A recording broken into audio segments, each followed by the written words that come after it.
What's going on, everybody? Happy Friday, the 22nd of May.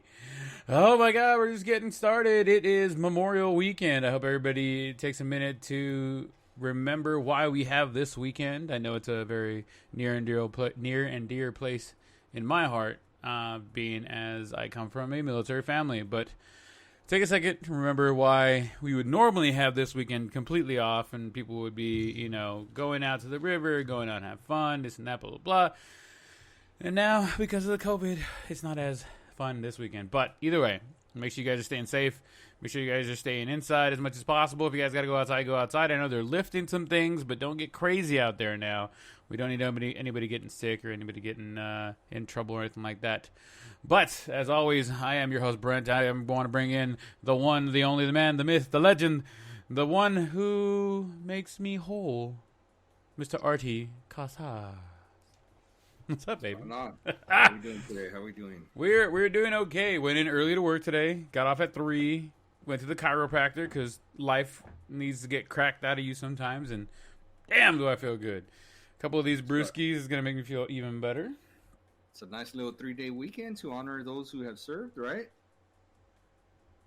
Yeah, weekend for some people. I just You don't get Monday off? I don't get Monday. I work today, tomorrow, Saturday, Sunday, Monday, and then I'm off Tuesday, Wednesday. I get the 2 days after. They don't know that you're a veteran, or Oh, they what's going know. on here? They know. They still say, "Hey, man, we need you here. Oh, You're they're like, you are you can wear your hat, essential." but you could wear your hat or something like that. Is Oh that what yeah, they tell you? I probably won't, but because it's Memorial Day. We honor the ones that fell, not the ones that are here. It's not Veterans Day. It's a little bit different, but still. Let's jump into it. I know we got some things going on today that we're starting a little earlier on our end, which some of you guys out there who used to getting the blown save on a Saturday morning or Saturday midday, you guys actually might get it today, Friday in the evening time. So, my boy Trout. I always gotta say something about Trout, and I get to say a couple things about Trout today. Trout's rookie baseball card was autographed is sold for a record $900,000 according to Auction Network's Darren Rovell ties the record for most expensive modern card ever sold, which is held by a LeBron James, Michael Jordan signature card, which is pretty awesome. It took 2 of them for one of Mike Trout.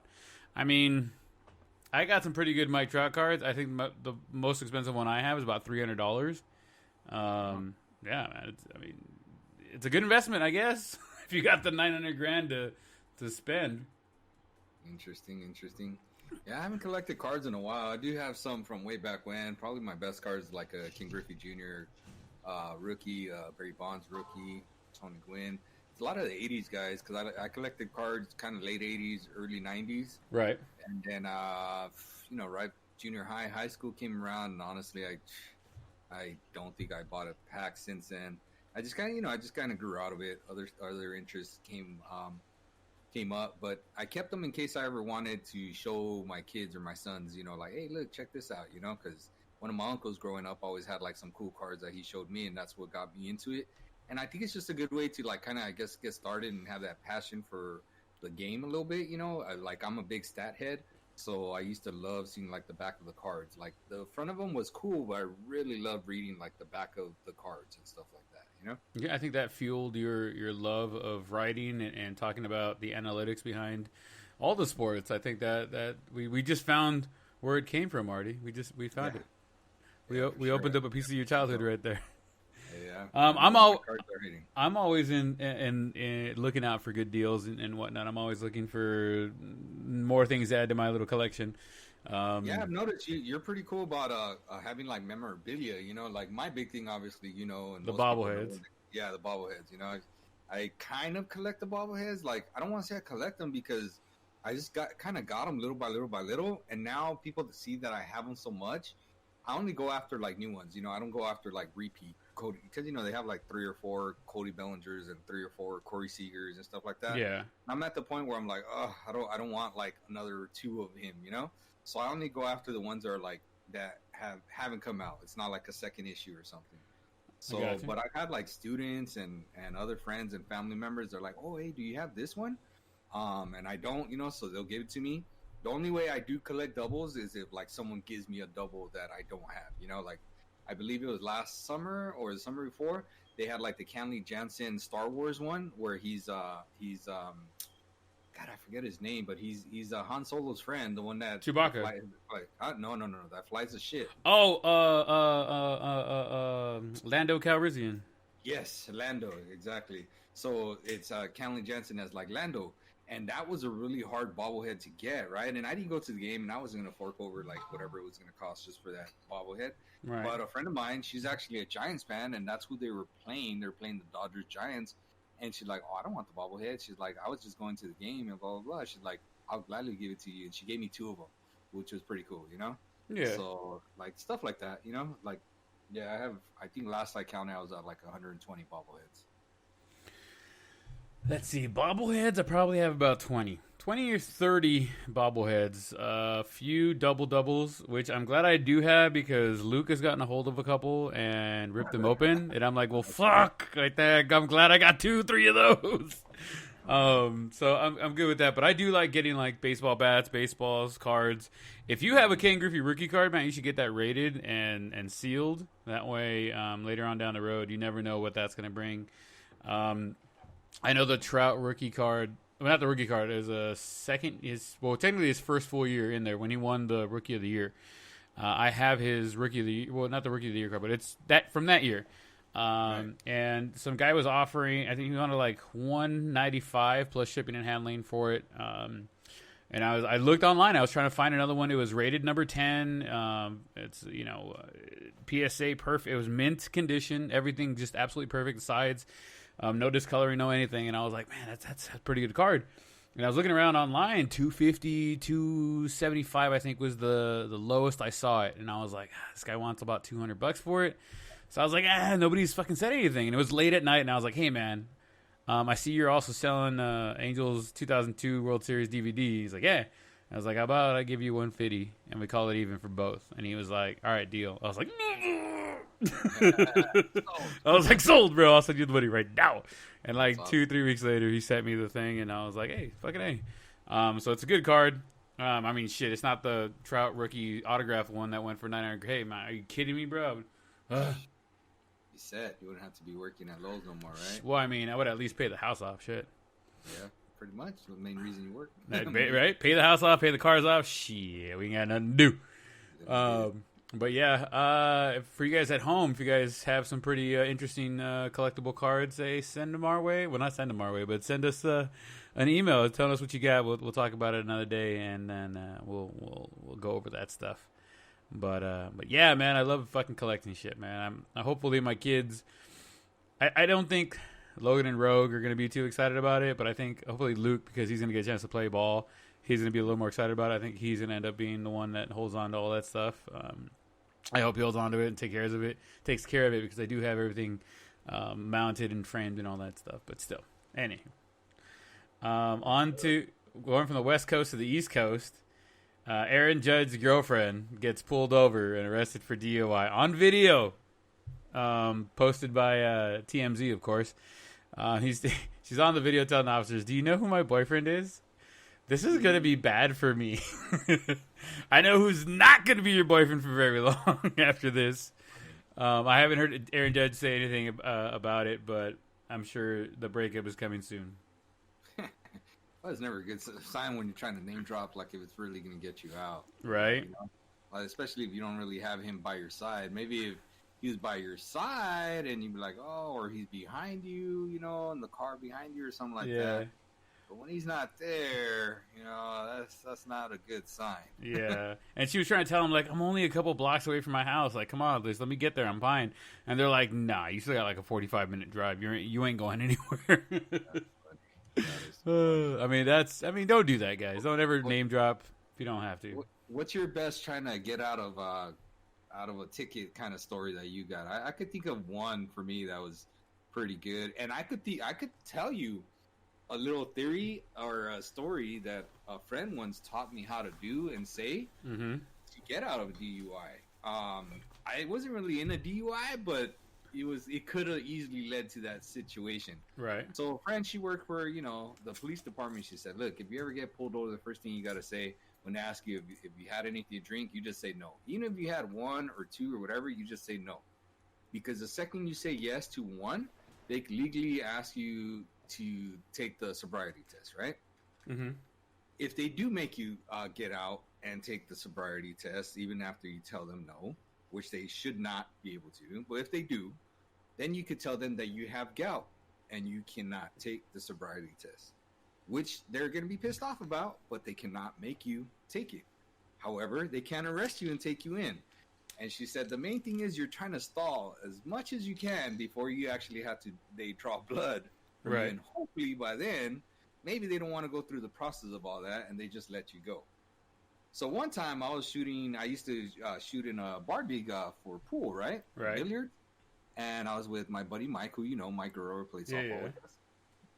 And, I was teaching and I played my round, so I got out kind of early.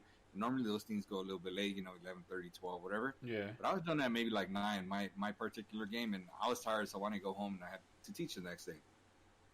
And I decided I wanted some chicken nuggets, so I was hungry. Made the turn. The cops said that they saw me make some kind of illegal turn. I think they just saw me come out of that parking lot where the pool hall was at, because it's a bar, right? Yeah. And they pulled me over, and they're like, "You sure you're not under the influence?" And I gave them the whole story, But honestly, they left me alone past the first part of "Have you been drinking today?" And I had maybe like, I don't know, 3-4 beers, something like that. Nothing crazy, but like just 3-4 beers. But I told him no. I was like, no, haven't drank. Oh, well, how come we saw you come out over here? And I was like, I thought you said you saw me make an illegal turn over here. And they're like, well, but, we started over there and we saw you from over here. And then that's where you made the legal turn. And I said, well, if you need to know us, it's because I play on the billiards team. I could show you my pool stick. It's back over here. We even had like team shirts and like little IDs. Yeah. And I said, that's where I was coming from. They're like, well, why'd you turn this way? And I was like, I just wanted to get some food. I was like, because it's a bar and they don't have food. And I was hungry, so I just wanted to get some food on my way home. And then they're like, all right, it seemed like if you know what you're saying, they're going to let you go, Yeah. So for me, that's my best one. I mean, other than DWM, driving while Mexican, and, Orange County, getting pulled over all the time. Back when I was a sports writer, I mean, no lie. I mean, that's happened 6-7 times. But it is what it is. That one you just got kind of used to, Yeah, I got stopped while was it SWB, standing while brown. Not to get into a huge thing, but I was standing on the corner waiting for my buddy to show up. He was supposed to give me a flash drive for a program I needed because my computer had taken a shit and I had to go get another one. I didn't have a copy of the program. And a cop, like, straight up pulled me over and was like, where the drugs at, bro? Like, come on, man, it's gonna be bad for you if I find him. And I'm like, bro, I don't do drugs, man. I'm just standing here waiting for my buddy. He's going to work right here, and I just waiting for him to come by so I can get this flash drive or whatever. And he like put me in the back of the car, the cop car, and he like ran my shit, and I was clean, and I'm just like, dude, I told you, man, like I don't do any of this shit, dude. Like I'm not that kind of Mexican. Right. And he was like, all right, man, well, you need to get out of here sooner or later. Somebody else is going to drive by and do the same shit because you're kind of standing here. You look a little suspicious. I'm like, dude, I'm wearing a bright red Angels sweater, right? Like, I'm super suspicious. And he's like, hey, I don't want to hear your... He's like, I don't want to hear your shit. And I'm just like, all right, cool, man. I'm going to go. Everybody knows Angel fans ain't hard like that, right? Exactly. We Dodger stuff, you're like, all right. If I'd have been wearing Dodger shit, dude, I'd have been in jail. All right, fuck. He's something. They got something for him. The only thing I was worried about is I was standing over there by the Sheraton. I was like, what if somebody fucking walked by and did drop some shit? They're going to find it and be like, oh, this is yours. I was like, nah, bro. I was like, oh, man, I'm so screwed. But no, other than that, I mean, I got stopped one time for this guy said I ran a stop sign, which I couldn't have because if I did, I would have hit a car. But he said I did a rolling stop, and as he asked me for my license and stuff like that, I pulled it out, and I just so happened to have my cousin's, I'm not going to drop her name, but my cousin's, what is it, her business card. Oh, okay. And she happened to be in the sheriff's department, and he's like, what's that? You trying to show me something? And I was just like, nah, dude, I was getting my license. It's right here. He's like, what would you got right there? And I was like, I pulled it out. I'm like, oh, yeah, this is my cousin, whatever. and he was like, oh, you know this, like for real? I'm like, yeah, it's my cousin, dude. Like, what's up?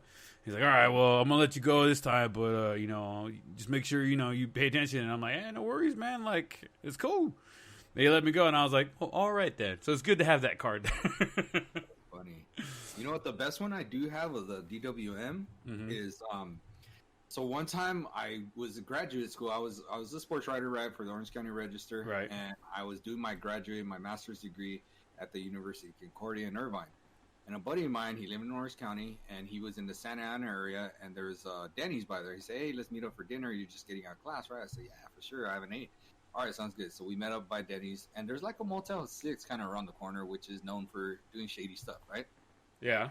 So we just had dinner at the Denny's, just met up, caught up a little bit type of thing, and then I'm just jumping on the freeway, head home.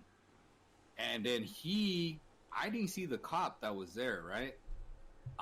But he did, and we were in separate cars. So I went first, and the cop was right behind me, and you could tell he was running my plates, right? Yeah. And we're at a light, ready to turn left, and then the freeway's on the right. And sure enough, as soon as we turn left, to get on the freeway, I didn't even get on the freeway. He pulls me over. And then my buddy just keeps going straight and kind of comes back and parks on the corner so he can see what's going on. And the cop is like, where are you going? I said, home? Like, going home. And they're like, well, where are you coming from? I was like, Denny's? He's like, you sure you're coming from Denny's? And I was like, where would I be coming from? Like, I have my receipt, for just eating. And I was wearing black. No particular reason. I just had like a black shirt on. I remember I had a black Dodgers hat on. And then they're like, so he asked me for my ID, right? And I have a clean ID. I've never been arrested or anything like that. So I gave my ID, and he saw my address right away. And he knew it was in Orange County, because at the time I was still in La Puente. Yeah. And he's like, what are you doing way over here? And I said, well, I work at the Orange County Register, and I just finished my class for my master's degree. So I was meeting with a friend to have dinner before heading home because it's a long drive, and I hadn't ate. I was at work all day. Then I went to class. I had lunch, but I haven't had dinner. I had class, and I'm going home because it was late. Maybe it was like 11 at night before I was finally heading home, right after class and dinner. And then he's like, you're a sports writer? Like, didn't believe it, right? Because I'm Mexican and stuff like that. And I was like, yeah, like, look, my tape recorder's right here. My badge is right here. Like, I had it right next to me on the passenger seat. Yeah. And then he was just like, and I didn't have my Dodgers hat on because when I drive, I don't like having the hats on, right? Yeah. So my Dodgers hat was right next to it. And he's like, and you're a Dodgers fan? And I was like, well, I mean, I grew up in LA County, and I was born in East LA, and I went to college in East LA, so I mean, I would naturally gravitate more towards over there. I said, yeah, I'm more of a Dodgers fan. And then then he started asking like questions about like sports writing. So what do you do? And like, who have you met? What famous people and stuff like that? And like, dude, it became just more of he was interested in stuff like that. And how'd you become a sports writer? And like, almost like trying to poke holes in my story type of thing. I'm like, well, I studied, when at Cal State Fullerton. I studied. That's how I did it.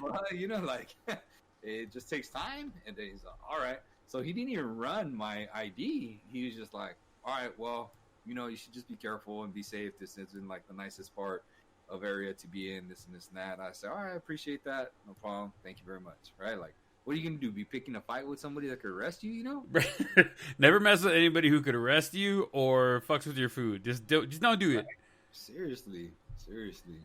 All right, I'm gonna on the next topic here. I'm gonna shift gears here. I think we've gotten political enough for the entire podcast. Seriously. I'm gonna need I'm gonna need you to put your sports writer hat on right now. Okay. Right. There was a report that came out. They were asking who would be the Jordan of the MLB. Who has the best argument? Who do you agree with the list? I'm gonna give it to you right now. You guys at home follow along.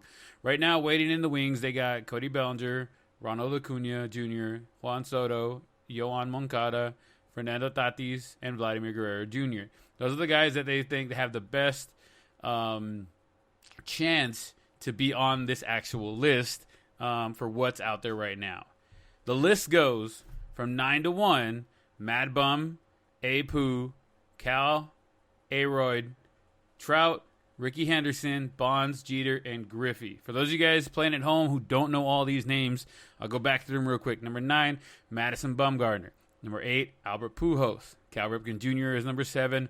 Alex Rodriguez at 6. Michael Trout is at 5. Ricky Henderson. Barry Bonds at 3. Derek Jeter now at 2. And then Ken Griffey Jr. at number 1. I mean, if you had to pick in the modern era, I guess if you want to call it that, I think Griffey is a very good example of who would be the Jordan of MLB. But I mean, Artie, you were the sports writer. You were the guy who had to write it down and let people know this is what's up. Do you agree with the list? Do you agree with Griffey or who? And I know you love Griffey, but who would you put up there that would be a good argument for who would be the Michael Jordan, quote unquote, of the MLB, other than Griffey, if Griffey's your choice? If we're talking modern, right? Because modern, post-modern, it's for me, I think of the greats, right? I think NHL is Gretzky, NBA is Jordan, and baseball is Babe Ruth. Right. Those are the names synonymous with that sport. Right. And NFL, NFL is pretty subjective. I just can't Okay, Tom Brady's as close as it comes. Yeah. Right, let's get back. Let's get the baseball right here. All right. Okay. So modern one, I think there's a couple dudes that should just be taken off this list, like Madison Bumgarner. Get out of here. Okay. He's a pitcher. Albert Pujols, I could see it a little bit, right? Right. Cal Ripken Jr., Iron Man of baseball. Iron Man, yeah, good dude. Clean, squeaky reputation. Mm-hmm. That leads to A-Rod. Doesn't have a clean, squeaky reputation, so I would take him off the list. Yeah. Trout to me is being lowballed at 5. I think so too, but I'm not a Dodgers. I'm not an Angels fan, but I know baseball, and let me tell you, Trout's one of the best players, all around best players that's come out in a very, very long time. I think right now Trout is where I think he's at 5. They put him at 5 because he hasn't won a championship yet. If he wins, why is Bonds up there then? But okay, he's a home run king, quote unquote. He's not even in the Hall of Fame or ever going to be in the Hall of Fame. True, but as of right now, he's still put Ricky ahead of Bonds. I would put Ricky ahead of Bonds. I would put Ricky ahead of Bonds and Trout ahead. I would put Trout at 4, Ricky at 3, and Bonds at 5. And even that, I'd put. I think I'd put Cal up there too, but see, Cal was like the Iron Man. He was a staple. A day in and day out, he's going to be out there, right? He played 2,000 plus. He won a couple of MVPs. Yeah. I mean, he won, I think, a title his second year. He wasn't a big contributor or something like that. Yeah. He won one World Series title. But he's still a beast, though. Still a beast. Yeah. Oh yeah. He's got the numbers and the squeaky clean reputation and stuff like that. Yeah. Ricky, I guess I don't mind him being up there, Bonds, I do have an issue again, the whole tainted stuff like that. I personally think Jeter's overrated. I like the leadership and stuff like that. I get all the tangibles and all that, but I mean, dude, he never won a batting title. He never won an MVP. He won some Gold Gloves that I've told you, and they're popularity votes. So stuff that's popularity votes, he's actually won. But stuff that's not, tangible numbers and stuff like that, dude, he's had a lot of hits, I guess, in his career. He's a 3,000 hits guy. Those things don't come out for free, Yeah. And I get it. And they're like, but he won, freaking 5 titles or whatever he won. And I get it. But he's had 3 other Hall of Famers with them in those lineups? Yeah.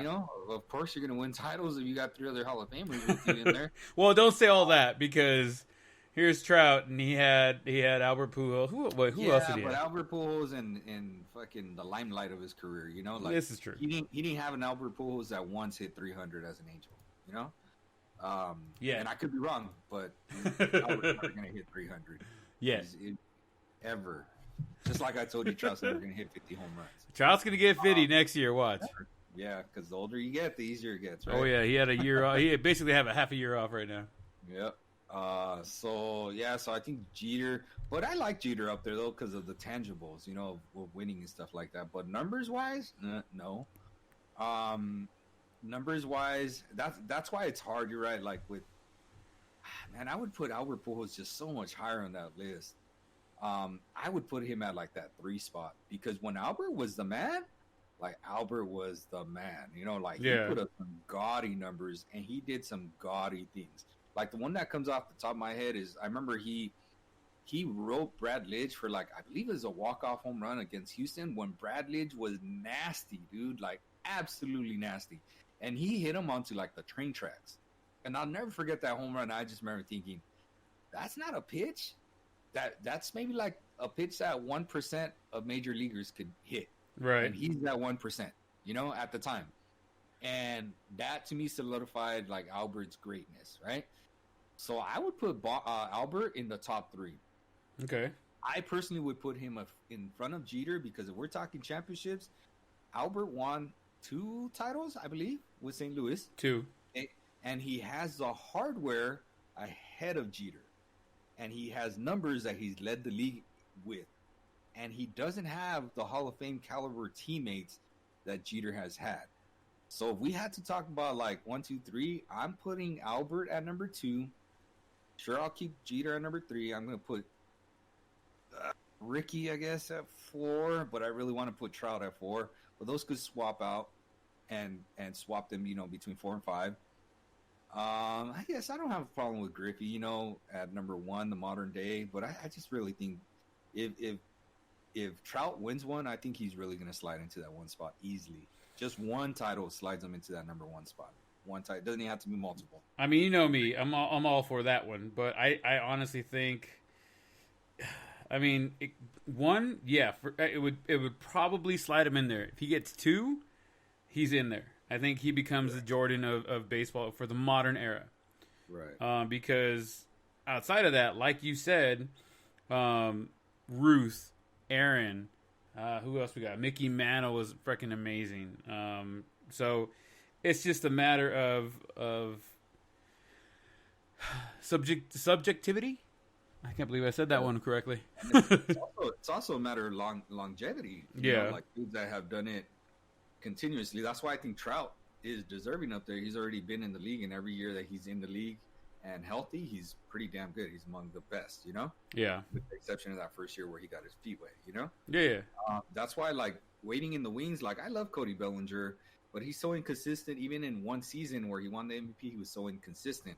Yeah, he had overall great numbers, but dude, he got off to like a smoking hot start, you know? Mm-hmm. Hasn't really done anything in the playoffs.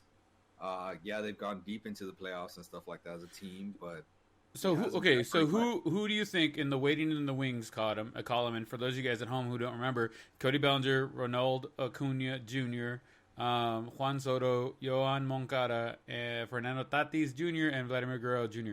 Who in there do you think has the best opportunity to actually break into the quote-unquote list of the greatest ever of the modern era right now? I think Juan Soto for sure, because he's got a title under his belt. Mm-hmm. He's only like 20, 21? Forget how old he is. He's young, bro. He's low 20s, you know? And he's already got a 30 home run season and a 20 home run season under his belt. He's got a 100 RBI season under his belt. Again, he's got a World Series title. This dude's going to win an MVP. It's only a matter of time. Mm-hmm. He's a hell of a player. Thank God he's playing on the National League, because he ain't gonna win shit on the American League. Not with my boy Trout in there. Yeah, but I mean, if you win games, you have a shot. Yeah. Like if they were in the American League, with the numbers he puts up, they were winning where they are. Trout probably doesn't win them, you know. But again, nobody in the American League is putting up the kind of numbers close to Trout that's winning games. Right? There's guys that are putting up those numbers, but they're not winning games.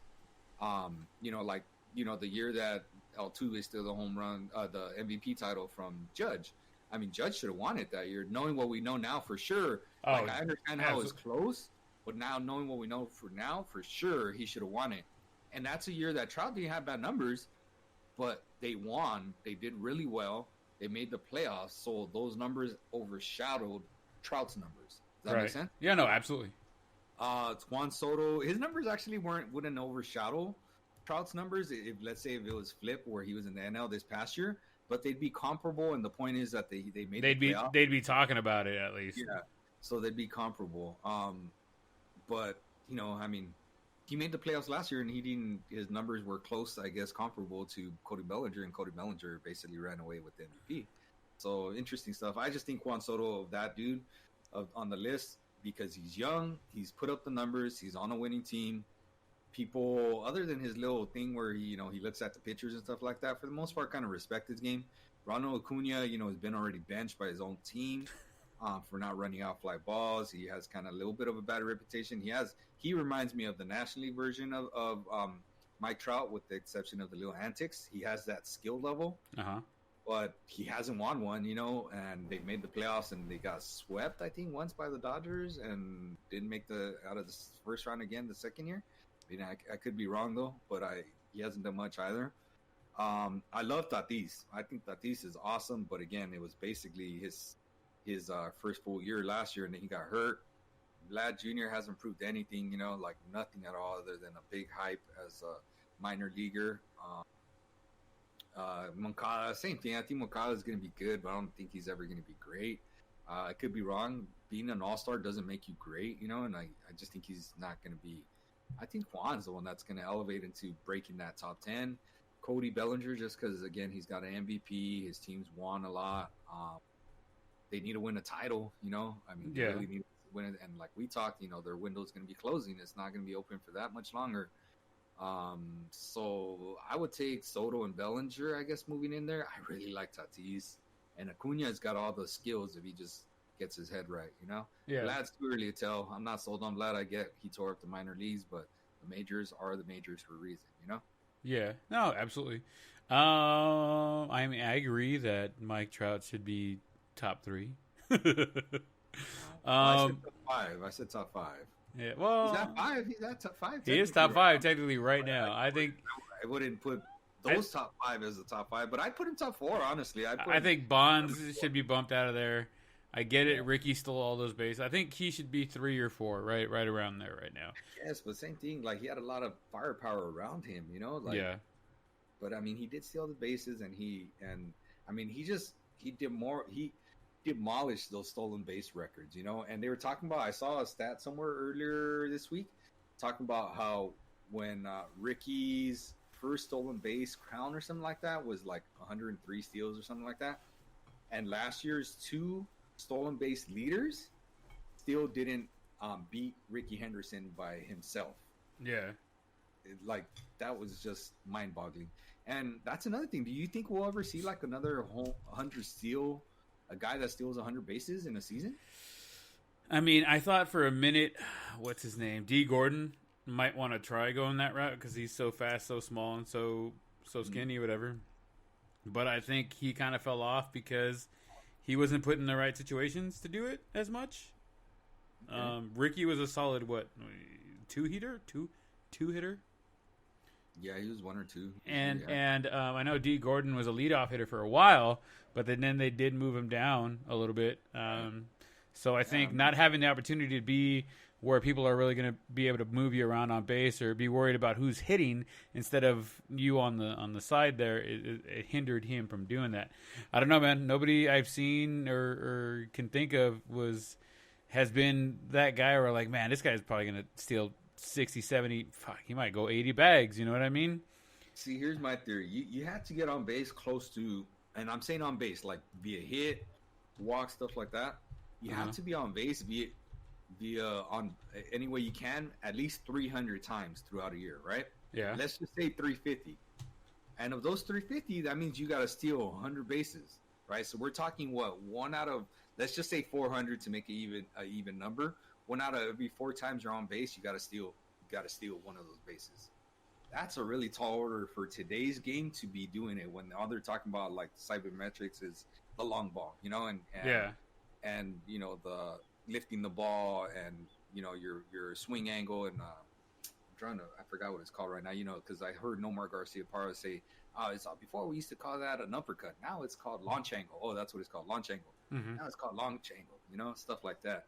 I thought, like you said, D. Gordon had a shot when he went to the Marlins. I knew he wouldn't do it as a Dodger because that's just not their game type of thing. Right. But when he went to the Marlins, dude, he had 1 year where I believe he won a batting title and had close to 200 hits, if not 200 hits. And if I ever thought a dude would do it, I would think it'd be that year because 200 hits, that means you only got to walk, like 100 more times, get on base via error, like between walks and getting on base via errors 100 more times, find, that way. And he's a dude that you have to be able to steal third. You can't just only steal second base. You know what I'm saying? You have to be able to steal third. So if I ever thought someone was going to do it, it's going to be him. There's just not a dude in the game that I think gets on base that much to be able to do it right now. You know? Let me put some numbers out to you right now, right? Yeah. So let me know when you start recognizing a name. Lou Brock, Billy Hamilton. I already know Lou Brock. Okay. Ty Cobb, right there. Right. Tim Raines. Vince Coleman. Yeah, for the Mets. Artie Latham. What? Artie Latham. No. Eddie Collins. Eddie Collins from St. Louis. Oh, good. Max Carey, sorry. No, I don't recognize that one. And rounding out the 10th one is Honus Wagner, right? Okay.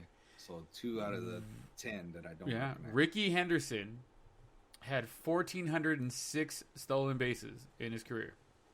Lou Brock is number 2 right now with 938. Yeah, I knew that. To me, that's wild. That's like 422 off the top of my head. More stolen bases. Yeah. Yep. Yeah, I knew that. I knew second place guy didn't have 1,000 in his career. Yeah, that's wild to me. I mean, the only person, Juan Pierre is 18th with 614, but he's not playing anymore, I don't think. Right. Only person I see on the list right now that's actually playing. You said Billy Hamilton. No, wrong Hamilton. So this is William Robert Hamilton, nicknamed Sliding Billy. Oh, that's interesting. As an American Professional Baseball League player during the 19th century. Oh, I wouldn't have known that. I would assume. I thought he was. I thought there was the other Billy Hamilton. I was like, yeah. what the fuck? He's way up there? Like, whoa, that's wild. He's with the Giants right now. That Billy Hamilton is with the Giants right now. Yeah, I don't see him on the list at the moment. There's only gives me the top 100, so. Right. He's not there. Steve Sachs, 55 with 444, by the way. Just thought I'd throw it. Barry Bonds with 461. That's interesting. Yep. Back when he was younger, I'm guessing. When he didn't have to run. When he had to run before he was all jacked up. Right. He was a 40-40 guy. Yeah. Ichiro with 509. Yeah, not surprised there. He would get on base 200 times a year, more than 200. Oh, wait. My bad. Whoa. That was Bobby Bonds at 461. Barry Bonds had 514. Yeah, I was going to say, I could have sworn because I saw a stat somewhere that he's like the only dude with like 500 doubles, 500 home runs, 500 steals. Is Jose Reyes still playing? Because he's 33rd with 517. Damn, I'm trying to find somebody who's still playing that's on this goddamn list. Huh? I guess not. Oh, the only person playing right now is Rajay Davis, 415. That's really? in the top 100. Wow. And that 100 spot is 363. That's crazy. Wow. Well, that's wild. All right, well. So Griffey, and if Trout wins a championship or two, Trout. Is there funny that they have Griffey up there at number 1 without winning a title? This is true, but he transcended the game. It was an amazing. He's got the swing, bro. It's beautiful. It's almost as beautiful as Luke's swing, but I'm not going to get into that one right now. But he is swinging from the left side though, so it all works out. Is there anyone you would add to that list of the modern era? Modern era. Man, that's a good question. I would have to think about that and get back to you. All right. Nobody pops up at the top of your head? Vlad Sr. was pretty damn good, too. Mm-hmm. Vlad Sr. is a dude that was freaking pretty damn good. But did he ever win a title? I don't think he ever won a title, right? I don't think so either, honestly. If we're talking dudes that won a title, Chipper Jones is pretty damn good, too. Yeah. Hit from both sides of the plate. He reminds me of a modern day Mickey Mantle-ish type of player. I don't know. Yeah, I don't know. All right. Well, moving on. Think about it. Let me know next week or something, and maybe we'll drop an extra inning in there somewhere, and we'll talk about that. Something you mentioned the last week we didn't get a chance to get to, and we didn't get a chance to throw it in an extra inning, so we're going to throw it in there right now. ESPN leaked Trevor Bauer's number in a massive screw-up, but Bauer turned it into a good thing. Yeah, you posted this one, so come on, tell me about it, man. I just thought it was interesting that, so they were doing a little interview with them, and then they put his number on the screen. And then right away, people start calling and stuff like that. So what he basically did was he left a voicemail saying, "Hey, if you give me this information and blah blah blah, he's in the next 48 hours, I'm gonna give away a pair of signed cleats and an autographed baseball." So of course, obviously, he changed his number, but there was a voicemail that was up there for 48 hours, right? That people called and left various voicemails and stuff like that, and followed his social media accounts to be able to promote whatever it is he has to promote. And it turned into a good thing, because it could usually be one of those blow-ups of, hey, you left my damn number out to freaking social media and everybody's calling and stuff like that. And of course, there's always haters, and he, particularly because he's so opinionated, has a few more haters than usual, So he turned it into a good thing instead of a bad thing, Well, and then he eventually, once people tried calling after the 48 hours, he got the normal, this wireless customer you are trying to reach is no longer available. Well, that's pretty cool. I'm glad that he was able to turn it into a positive and was able to help out some fans, and he didn't freak out, and everything was cool. You know what I mean? Yep. You know who's freaking out? It's the Cowboys fans. I'm not freaking out anymore, bro. I'm getting upset. I'm getting over this shit, dude. All right? So we're shifting gears here. We're going into the NFL. Dak's new contract. That's the big thing on the fucking thing right now. Prescott could earn over... You know what, though? He could earn... Well, let's see. First off, they were talking about... He was doing... I thought I had that on there, but... like $105 million guaranteed over the next... here we go. 5-year, $175 million deal with $106+ million guaranteed over those 5 years. If he decided not to sign the deal, he could technically ride out the what the fuck is it called? The franchise tag for the next 2 seasons before becoming a complete unrestricted free agent. He could literally earn $69 million over the next 2 years by betting on himself. Just by signing the franchise tag. When anybody signs the franchise tag 2 years in a row, automatically would get a 20% increase in pay on the second year. So the franchise tag right now is $31 million. He would get $38 and change the second year if he decided to go that route. I mean, how much is too much, man? How much is enough, really? How much is enough money at this point, man? Like, I get it, like, he wants to get paid elite money. Was he one of the top quarterbacks last season as far as statistically speaking? Yeah, he was. He was, I think, second or third in passing and completions and all the other fun jazz that's out there, right? Right. But this is getting fucking ridiculous. Like, if you're gonna do that, like, hey man, I'm gonna roll with the franchise tag over the next 2 years, and then we'll just see how it happens in the next 2 years. Maybe I'll get more money out of it. Maybe you get less money out of it. Whatever it might be. But I think at this point, as a Cowboy fan myself, I am tired of it, man. Either sign the fucking contract or just say, you know what, I'm going to take the franchise tag for this year. We'll reassess next year and rock and roll.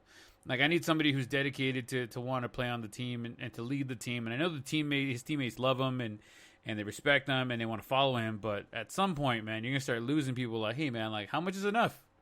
Right. $175 million isn't enough? Yeah, 106 guaranteed? That would make him the highest paid NFL quarterback in history. The second highest. The second highest. I had read it would make him the highest. He would make annually. That's what I read. Because the person who got paid the most got a 4-year deal, and that's what I've been hearing is that what he wants. He doesn't want a 5-year deal. He wants a 4-year deal with more guaranteed money. That would make him the highest paid quarterback because it would be over 4 years, not 5. So right now, my argument with Joe is he's never even going to be the best quarterback in the NFL, yet he wants to be the highest paid quarterback in the NFL. And here's my thing. Being the quarterback of the Dallas Cowboys, like it or not, you're going to get endorsement deals. You're going to get so much more money outside of the money you're going to get for playing football. Honestly, realistically, you're going to get that money. You're going to get the opportunities that some other quarterbacks in other teams don't really get that opportunity. Right. You know what I mean? It's just, it is what it is. And he needs to, I mean, I don't know. He doesn't need to do anything, I guess. I mean, we're just you and me talking, and he could, blow us off and say, fuck y'all, it is what it is.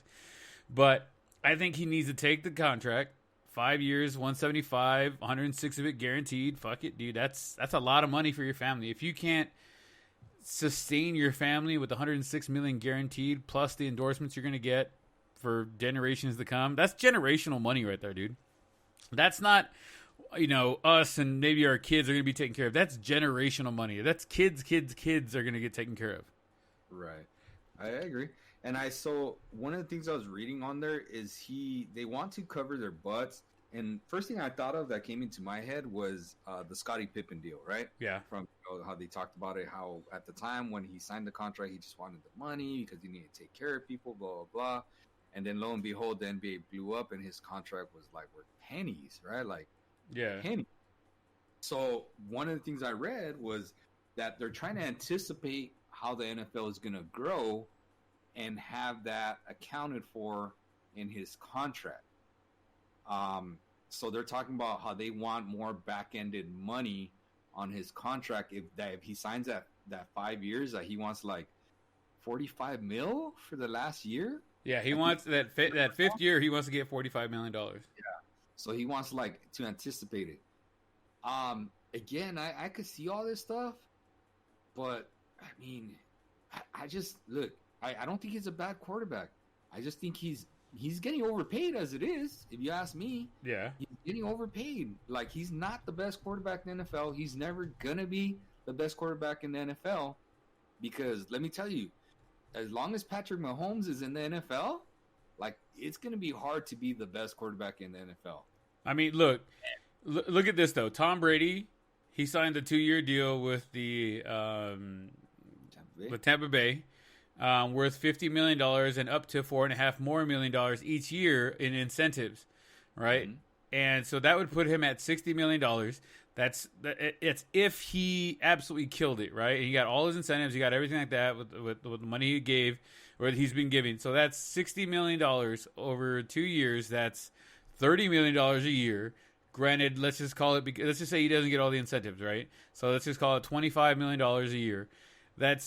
He wants to make more money than the GOAT. He's won 6 fucking rings, bro. Like, and you want to get paid 45 in your last year?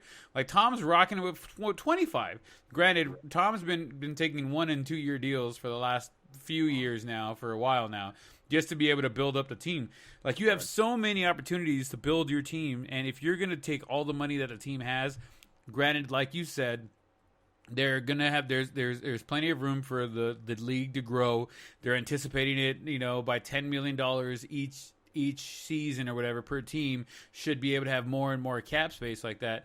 So he's banking on himself. He's saying, in 2022 when he is second after the second, when he'd be an unrestricted free agent, they're saying he's gonna be looking for about $45 million a year. That's why he wants to set the precedence as his last year getting $45 million, because he wants that year to be for him to set the market, basically. Right. And I mean, I don't know, man. $106 million. If that was my kid, honestly, I'd be like, look, bud, they're paying you $106 million guaranteed. You're getting $175 on incentives, plus you're getting some other things. Like, hey, man, let's not tempt fate for too much longer. Like, you did it last season and you survived. What happens this season if you bet on yourself and you get hurt and now it's career ending and you only get part of that $31 million on the franchise tag? Right. $106 million beats out 31 every time. Or maybe like you said, the league figures him out a little bit more, and he's not performing how they thought, and the Cowboys want to head in a different direction. Yeah, I mean, Andy Dalton's right there. He's ready to play for $7 million. Yep. You're gonna tell me that you're gonna dick around with Dak for that much longer when Andy Dalton's right there and he'll play for $7 million? He's happy to play for $7 million.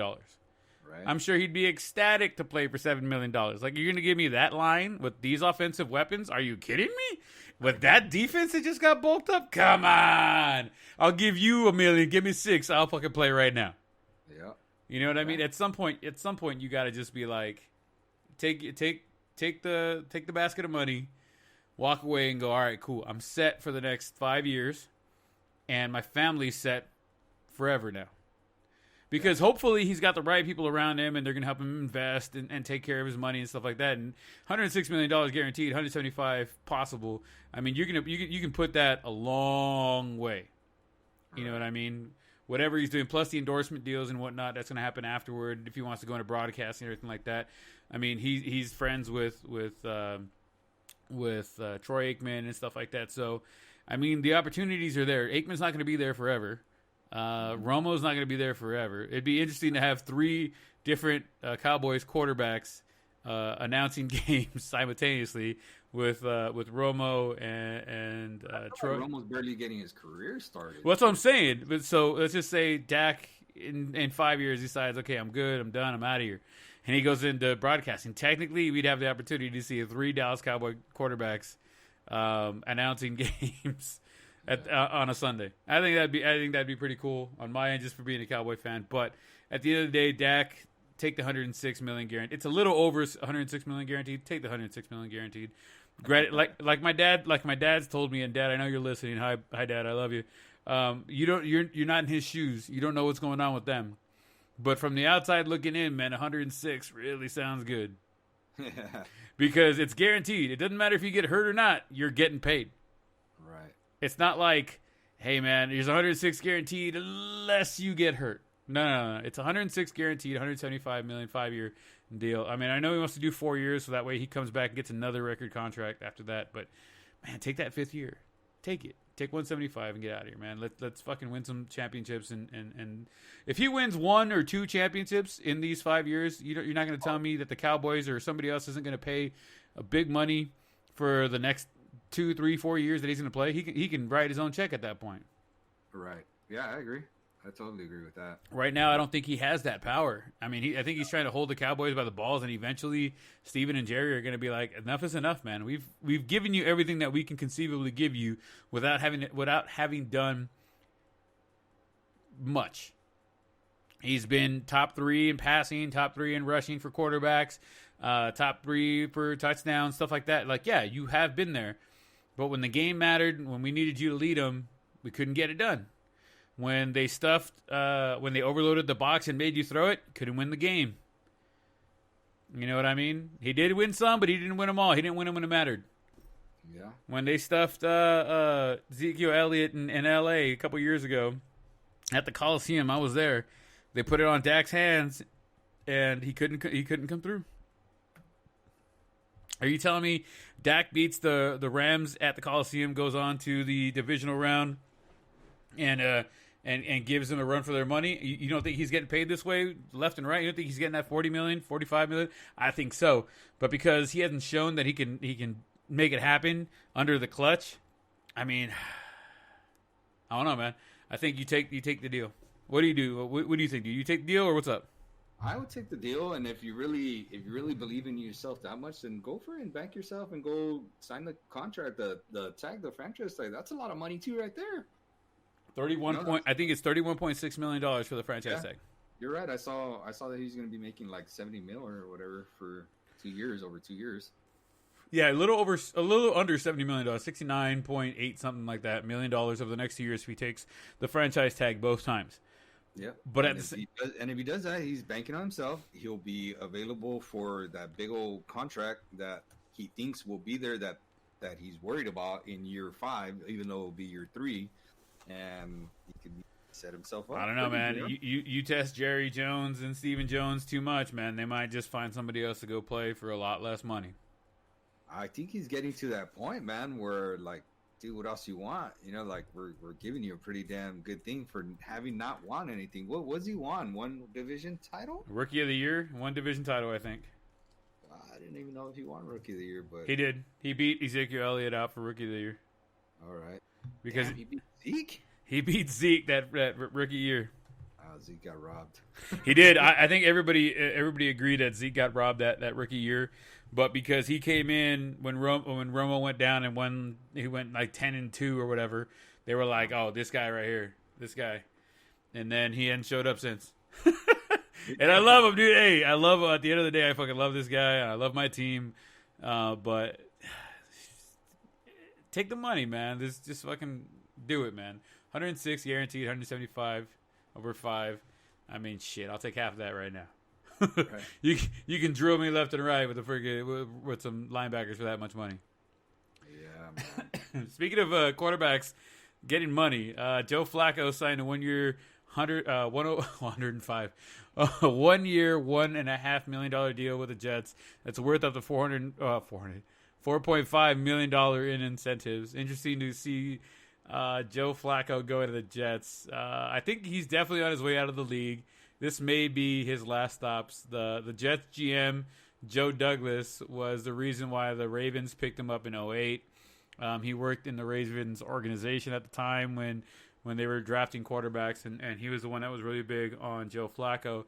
So I think this gave Flacco, after he was released, or I think he was done with his contract with the Broncos, Joe Douglas went and grabbed him. The biggest thing is, though, to me, the Jets are walking in with 5 quarterbacks: Sam Darnold, Joe Flacco, David Fales, Mike White, and James Morgan. 5 quarterbacks on the roster right now going into training camp. Obviously, it's going to get cut down to 2, if not 3. But do you think that Joe Flacco has an opportunity to go out there on the field this year and earn that $4.5 million in incentives, or do you think Sam Darnold he backs up Sam Darnold and gets his 1.5 and walks away?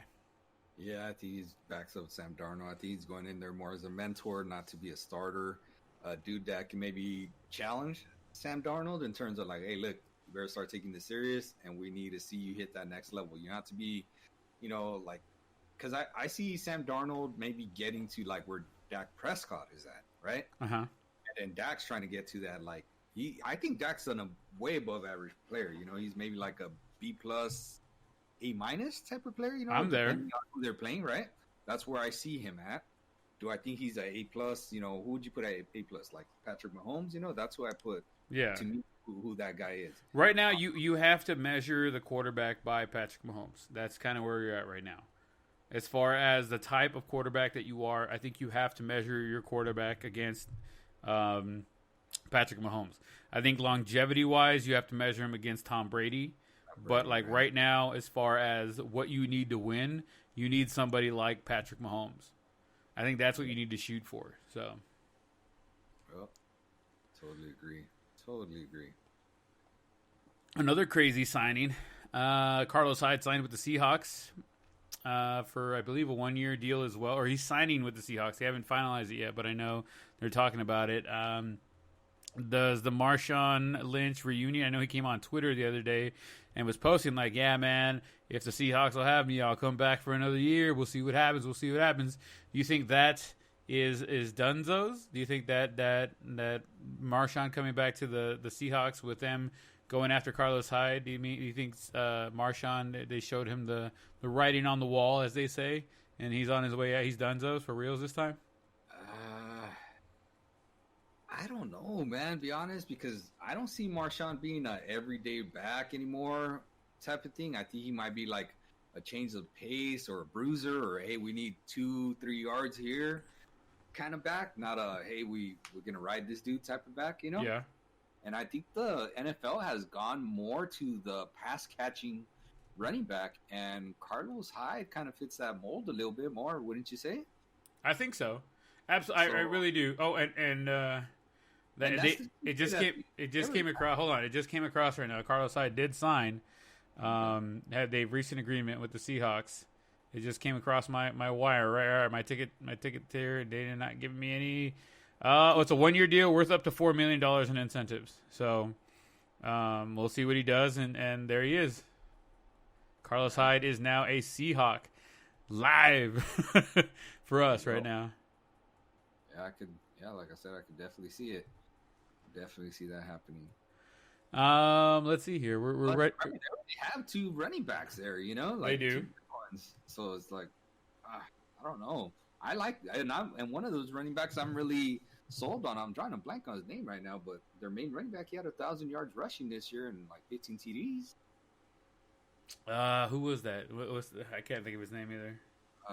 He's a big Carson. Carson. Yeah, it's Carson. Chris Carson. Yeah, his little issue is he fumbled the ball here and there. You got to hold on to ball security. You can get all the touchdowns and all that stuff you want, but if you can't hold on to the ball, you ain't going anywhere. Yeah, I totally agree. All right, winding out to the NFL/golf news. The match is happening Sunday the 24th, so 2 days from now. I believe 2 p.m. Eastern Standard Time. I believe that's what it was. Woods and Brady versus Mickelson and Peyton Manning. What is going to happen? Who's going to win? Who cares? It's fun, to see. I'm not going to watch it live or anything, but their all their pregame festivities and them talking smack and stuff like that has been pretty fun. Have you seen the documentary series, The Peyton's Places? No, I haven't seen it. If you get a chance, and you guys at home as well, if you guys get a chance, watch The Peyton's Places where he's with Tom Brady, and just the back and forth that they have together, Peyton Manning and Tom Brady. That is the back and forth that they have, just hanging out, shooting the shit, and they're actually hitting golf balls during that episode. It's hilarious and it's good. I think it's going to be, if they have them all mic'd up the entire time, I think it's going to be good TV to watch, because I think there's going to be a lot of smack talk. And it'd be interesting to watch it. I'm only going to be able to catch the back end of it, or the highlight, if you want to call it that, after the fact, because I got to work. But I think I'll be interested in watching that and seeing how that goes. Yeah, it'd be interesting. Again, the smack talking. I've seen some of the previews and stuff like that, and they were talking about how Phil Mickelson, one of the little previews on there was little snippets, right? So Peyton, Tom Brady asked them all, are you happy that Tom Brady is that Peyton Manning is out of the NFL now? Blah blah. He's Peyton. I'm happy Eli's not playing no more. Because Eli took 2 titles from him, right? And then they went to another one where Phil Mickelson was talking smack to Tiger Woods about winning the Masters title against him, blah blah blah, and something like that. And then Tiger Woods, calmly, right, super calm, says, "Hey guys, hold on real quick. I took a nice bath a few minutes ago, and I'm man, I'm really cold. Let me just get a jacket real quick." And then boom, he gets one of his green jacket. He's there, I'm nice and warm. He's "What was that you saying?" I haven't seen that. I gotta look it up after this. Yeah, so those little they're just subtle, funny smack talking, right? They're awesome, and that's what I would want to see the recap for. What one-liners or what good little smack talks did they come up with while they were playing? Yeah, that. I wouldn't care so much about them actually playing, but more of the conversation and the camaraderie that would come about it as a result. Yeah, I know they're whoever wins gets so much money towards charity or whatever it might be. I didn't get the details on that one just yet, but I think so. I think I'm in the same boat as you. I can't wait for the recap of the smack talk and the joking, because I think Tom and Peyton are gonna joke around a little bit more. I think Tiger and Phil are gonna be a little more serious at first, and then they're gonna kind of loosen up. Yeah, because it's their actual game. Yeah, that's their jam. So. It'll be interesting, but hopefully you guys get to watch it at home, and I'm going to catch the recap after the fact. But it'll be interesting. It's this Sunday, the 24th, I believe, at 2 p.m. Eastern Standard Time. So you're looking at 11 a.m. Pacific. So if you guys aren't busy, check it out, guys, and let us know what you guys thought about and liked about it. Actually, going back one real quick, I forgot to mention Russell Wilson has come out and said that he would love to have Antonio Brown on the Seahawks. I mean, I think any team would love to have the athletic abilities of Antonio Brown on their team, but do they want the headache the circus that he brings with him? Do you think Antonio Brown is going to the Seahawks? I think I've told you before. I think Antonio Brown's blackballed from the NFL. I don't think he's gonna play in there again. I think his best shot's the XFL. If they ever come back. Well, the XFL is filed for bankruptcy. They're not coming back. Oh. They dumped all their money into this season, and they were banking on just pulling it, getting crazy money for it, and then there went that. So they lost all their cash, and I'm sure they had insurance on that mug, and hopefully they did, and hopefully they did what Wimbledon did and paid that. that insurance. It got paid. Yeah. But who knows? We'll find out when we find out. We're going into the NBA now. The Knicks legend and Georgetown Hoyas coach Patrick Ewing has tested positive for COVID-19. Hopefully he comes out the other side better, and hopefully he's asymptomatic at the moment from what I've read. But they are monitoring him closely, and he has been isolated, and he is in the hospital at the moment. So there, our love and best wishes go out to Mr. Patrick Ewing. Hopefully, you come out the other side strong and ready to coach the Hoyas to another March Madness show. You know what I'm saying? Yeah, I totally agree. I mean, what I worry is about, like, of the age range he's at. He's at that range where it's like, oh, it's close, like where that's what the virus is designed to attack. Those older cats right around his age. Yeah, so that's what worries me the most for him. And he's a dude that I guess kind of got put in the limelight again. After these documentaries that just came out with Jordan. In The Last Dance. Yeah, and he's in there. And he was one of Jordan's rivals. So it's like, and then all of a sudden you find out that he got diagnosed with the virus, and hopefully everything works out. Of course, he's probably going to have the best treatment available to him. So chances are that they might work out. But look at Tom. Tom Hanks. Him and his wife both had it, and they're celebrities and they got plenty of money to throw around. So I'm sure that they came out of it okay. So we'll see. Hopefully, Patrick Ewing. But that isn't always the case though, because like Karl Anthony Towns, his mother passed away. True. I'm sure that dude would be willing to trade every single penny he has for his mom. Absolutely. That's why I'm like, dude, yeah, while money helps, it's not like a guarantee. Right. It just increases your chances. Don't get me wrong. But there's no guarantee, right? Right. There's no guarantees in this world, so we just hope. Patrick, I hope if you hear this somehow, some way, some shape or form, we are growing every week. So if you do hear this, Patrick, we hope that you get better soon and you get out of the hospital and you're doing fine and get ready for the next season. So cheers to that. On one sad note to another sad note. Jesus, how'd you go back-to-back sad notes, bro? I just want to get him out of the way. I know, right? Longtime Jazz coach Jerry Sloan has died at the age of 78 from complications of Parkinson's. Our thoughts and prayers go out to the family. I know a lot of people make fun of the whole thoughts and prayers, but we're always sad when somebody who's in the limelight kind of goes. I know that maybe not everybody in the world gets their due in the world, like in the media, I guess. But when you are somebody who is in the media and you do pass, tragically as he did from complications of Parkinson's, you get kind of thrust into the limelight. So we hope we send our love and prayers to his family. And I don't know what you want to add to that. No, same thing. I just want to share the memories I had of him, which he's a Utah Jazz coach. So obviously he was there with Karl Malone when the Lakers used to have to battle them, because back then, they were the team, they were the team representing the Western Conference. And I remember just seeing them, and they were just tough-nosed, dude. And he was tough-nosed, and the team represented him. And I remember I just used to hate him so much, but I also respected him so much because I was like, damn it, why can't we have him on coaching our team, Yeah. So those are just, memories from when I was a kid. And again, he was in the limelight with The Last Dance, especially the very last two episodes, because he was the coach that lost to Michael Jordan and the Bulls for the last two titles, So again, just kind of hats off to him. He had a great career. I'm sure he impacted a lot of people in his life, and we all remember him for his competitive fire that he had. Absolutely. Moving on to the final thoughts of the night.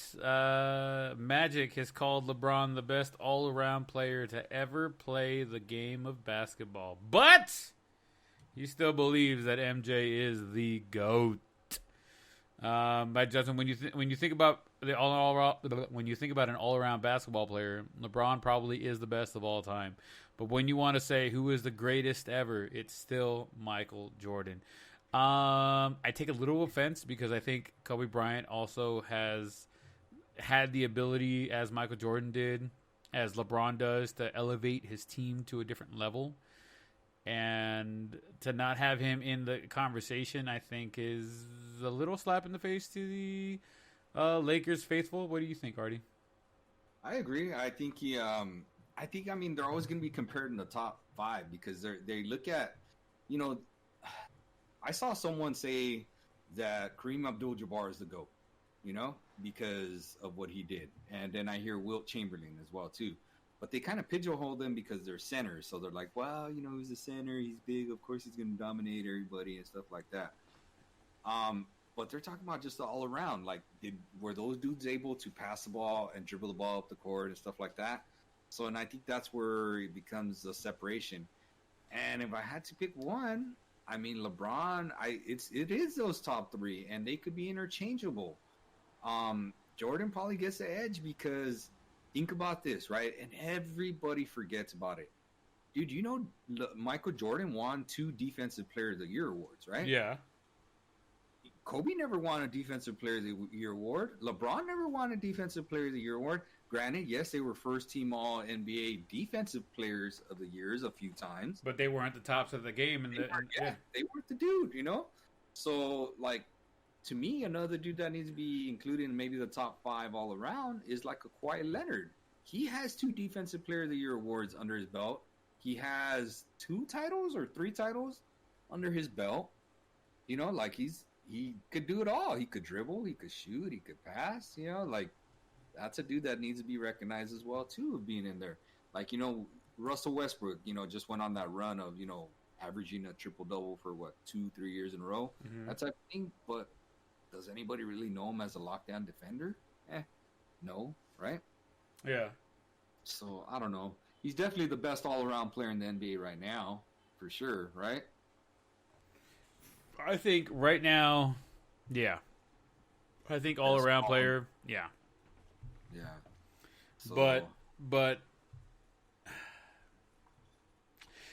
Johnson said he's the best all-around player, period. Yeah, of all time. I mean, I don't know how you can say that without. I mean, like you said, Jordan had those defensive accolades. You know what I mean? Granted, he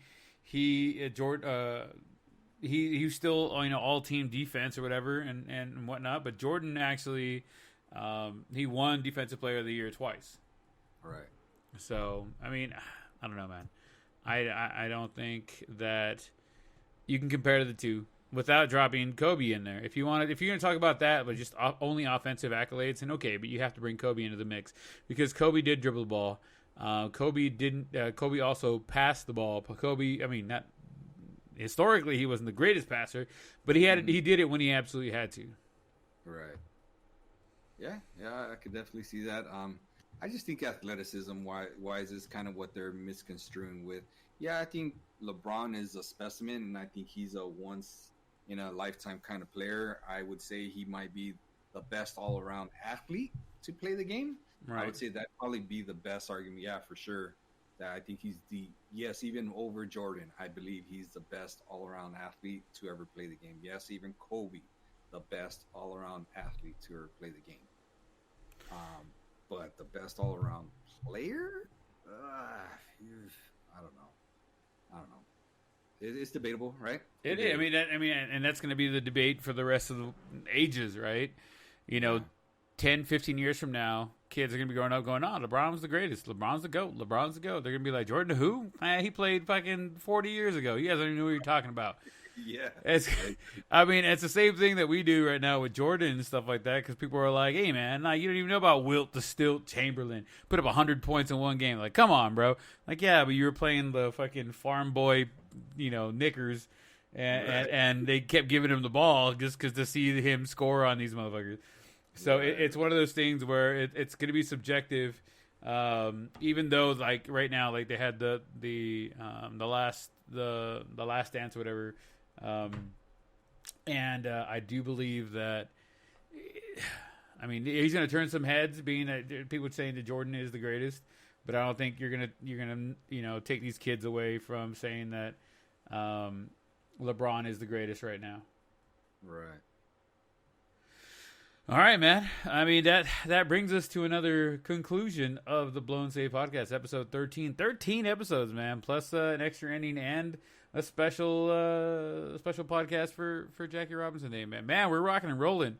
I'm excited, man. I love where we're going. I love what we're doing, man. I hope we never have to stop. I know eventually you have to go back to school and teach and stuff like that, but I know we're gonna figure it out from there, what we're gonna do and how we're gonna do it. But I mean, man. And I hope baseball and basketball is here rather sooner rather than later. Right? That way we don't have to keep talking about the rumors and what could or couldn't happen or stuff like that. We can talk about shit that actually goes down.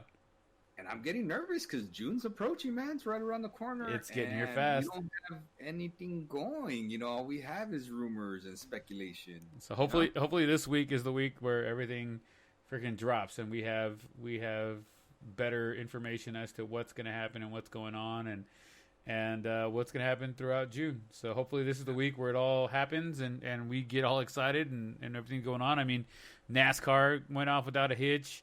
MMA, they had the one guy get sick, but other than that, the other two events that they've had has gone off without a hitch.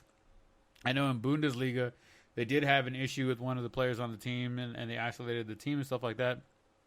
So they're going to tighten up their protocol and stuff like that. But overall, I think we're moving in the right direction. So I like it. It'll all be right. good by hopefully June. All right, man. Let's get your PSA, bro, where we tell everybody to stay safe. Come on, let's hear it, Artie. I got to hear it every time. Yep, just be safe out there, my peeps. Just because things are loosening up doesn't mean you should. Wash your hands, take care of yourself and you and your family, and don't forget to put your mask on. Always wear your masks, guys.